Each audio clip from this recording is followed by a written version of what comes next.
So we're now live streaming, thank the Lord, and we're able to record, so that's a good thing. Welcome to everyone who's joining us online this morning.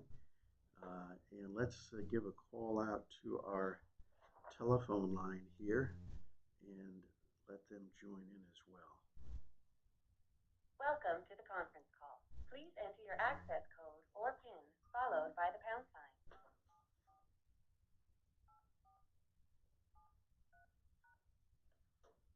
After the tone, please record your name to be announced to other callers in the call.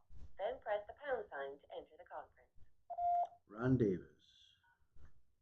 You will now enter the conference. All right, so there we go. We've got our phone people up and running and our Zoom people. Thank you for joining us. And we're going to, hopefully we'll have a little bit of, we won't have visual, but we'll have audio. I've got a little clip to play you this morning, which we hope to be able to get to. We're in the new quarterly, so if you don't have your new quarterly, by all means, see Christy. And if you can make a donation of $6.50, we certainly appreciate that. That helps defray the cost of all of the shipping and handling charges and the purchase of the quarterly.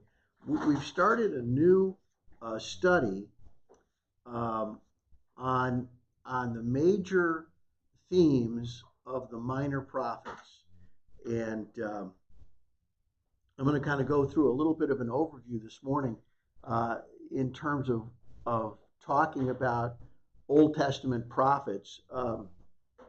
I've got a lot of pages in the notes, and one of the things that I added to the notes was an appendix that lists all of the 19 prophets of the Old Testament, the years that they prophesied, where they were from, so you can kind of get a picture of the list.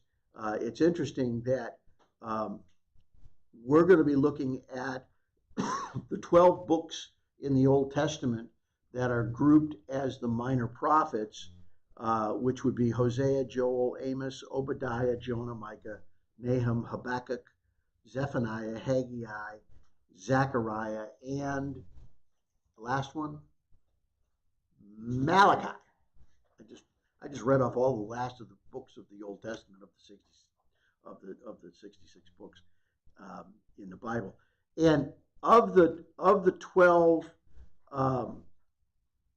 minor prophets, there were 7 which were considered major prophets, and we're going to look at the difference between the major and the minor, and it has nothing to do with the message that the prophet was giving. All of the messages that the prophets were giving were important and vital and were words from God. The reason that we classify major versus minor is simply the length of the book. The minor prophets wrote shorter books. And so because the minor prophets wrote shorter books, we call those minor prophets. Now, it's interesting. There's 19 prophets and there's 17 prophetical books in the Old Testament. So that means that 2 of the prophets did not write a book. Anybody know which 2 prophets did not write a book? Now think about it, because most of the prophets all named their own book, right? So Amos, Obadiah, Jonah, Micah, Nahum, they all named their own books. Which 2 prophets can you think of that did not get a book named, didn't write a book?